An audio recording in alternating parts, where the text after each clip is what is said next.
많은 분들이 요즘 좋아하시는 분입니다. 먼저 국민들에게 올바른 역사의식을 전하기 위해 전국 방방곡곡을 누비는 분입니다. 황현필 강사님을 모시겠습니다. 뜨거운 박수로 환영해 주십시오.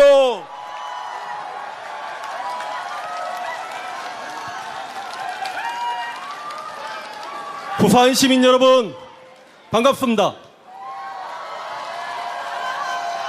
역사를 가장 역사답게 황현필입니다. 이재명이 대통령이 되면 이 땅의 민주주의는 고착화됩니다. 이재명이 대통령이 되면 서민의 삶의 질은 좋아지고 국가 경쟁력은 업그레이드 될 겁니다. 이재명이 대통령이 되면 한반도의 평화가 정착할 것입니다. 이재명이 대통령이 되면 언론은 개혁될 것이고 검찰도 개혁될 것이고 사법 카르텔은 알아서 무너질 것입니다.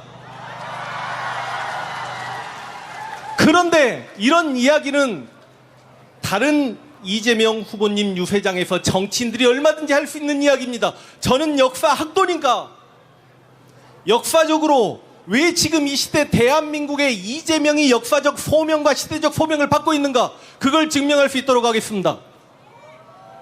우리는 남북한 분단 시대를 살고 있습니다. 절반의 북쪽은 공산체제를 아직 버리지 못했고 김씨 3대 세습에 인권 탄압이 이루어지고 아직 가난을 벗어나지 못했습니다.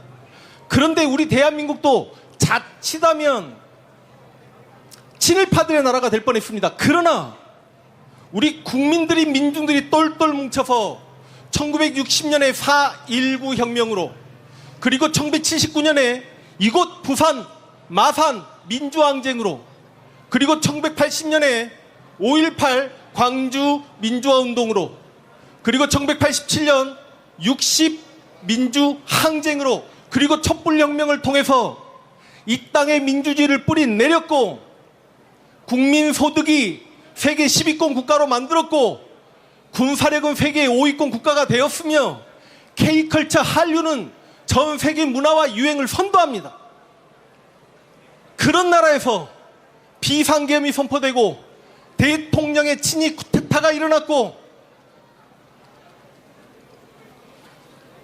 국민들 다수는 다시 독재 정치에 대한 끔찍함의 몸부림을 쳤고 국민들 다수는 비상계엄이 선포될 때마다 죽어나갔기 때문에 다시 한번 그런 죽음이 있을까라는 두려움에 우리는 힘들어했습니다.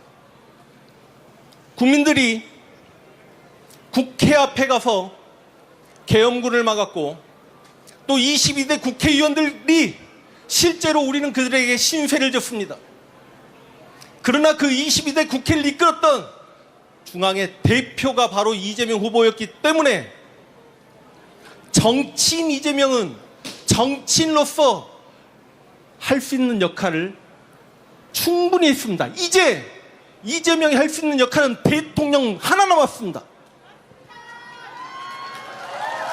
박수 부탁드립니다. 물 좀 마시겠습니다. 물 좀.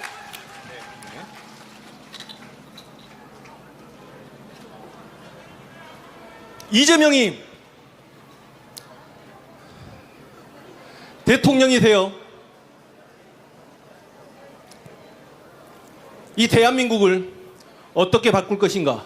5년 동안에 인구절벽에 있는 이 대한민국을, 지방 소멸에 이렇게 문제점이 있는 대한민국을, 현재 세계 무역 경쟁에서 치열하게 싸워야 되는 대한민국을 이재명이 얻고 끌 때, 우리 5천만 국민이 밀어줄 때 이 대한민국은 분명히 발전을 할 것이다. 이런 이야기는 누구나 할 수 있는 이야기지만 저는 그 이재명이 대통령이 돼서 5년 동안 대한민국이 다시 세계와 경쟁할 수 있는 그 기초를 닦고 난 다음에 실제로 조선의 역사를 보더라도 15세기 세종대왕과 그 전에 태종이방원과, 물론 우리가 싫어하긴 하지만 세조 수양대군과 성종대왕이 있었기 때문에 그 16세기에 중종과 연산군과 중성기를 구가해야 되게 제가 이재명에게 역사성을 부여하는 거고, 지금 이곳은 부산입니다. 부산은 대한민국의 그냥 형식적인 제2의 도시가 아닙니다.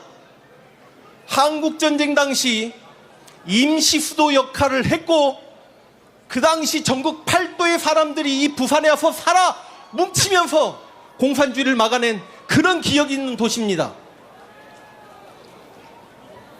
부산은 60년대, 70년대 산업화 시절의 중심 도시였습니다. 왜 한강의 기적만 기억하고 부산 앞바다의 기적은 기억하지 못합니까? 부산은 1979년 부마민주화 운동으로 이 땅에 민주주의를 정착시키기 위해 노력했던 도시입니다. 이제 1925년 부산이 디비져서 이재명을 압도적인 표 차이로 대통령을 만들어서 새로운 혁명의 근거지가 바로 부산이 되어야 한다는 말씀을 드리겠습니다. 맞습니다. 1592년 임진왜란이 발발해서 이곳 부산의 주민들이 가장 먼저 죽었습니다. 정발 장군이 지켰던 부산성과 송상현이 지켰던 동래성이 무너지면서 부산 시민들은 끔찍한 죽음을 맞이해야만 했습니다. 실제로 1592년 한산도 대첩이 유명하다고 하지만 그 1592년 임진년에 이순신 장군의 가장 큰 전투의 승리는 바로 이곳 부산 포회전이었고, 그래서 그 이순신 장군의 승리를 기념하면서 10월 5일을 부산 시민의 날로 우리는 기억을 합니다. 이순신 장군께서 부산포에서 승리하고 조선의 재권을 장악했듯이 이재명 후보가 부산에서 승리하고 압도적인 승리로 이 나라의 대통령이 될 수 있기를 바라며, 이재명 후보는 역사의 두려움을 합니다. 그래서 역사의 정의로움에 비켜서지 않을 대통령이 될 것이라는 걸 우리는 알고 있습니다. 마지막 구호 외치고 내려가겠습니다. 좀 따라해 주십시오. 부산이 디비져야 이재명이 당선되고, 이재명이 당선되면 역사가 바로 선다. 역사가 바로 선다. 황현필이었습니다. 여러분들 뜨거운 박수 부탁드립니다.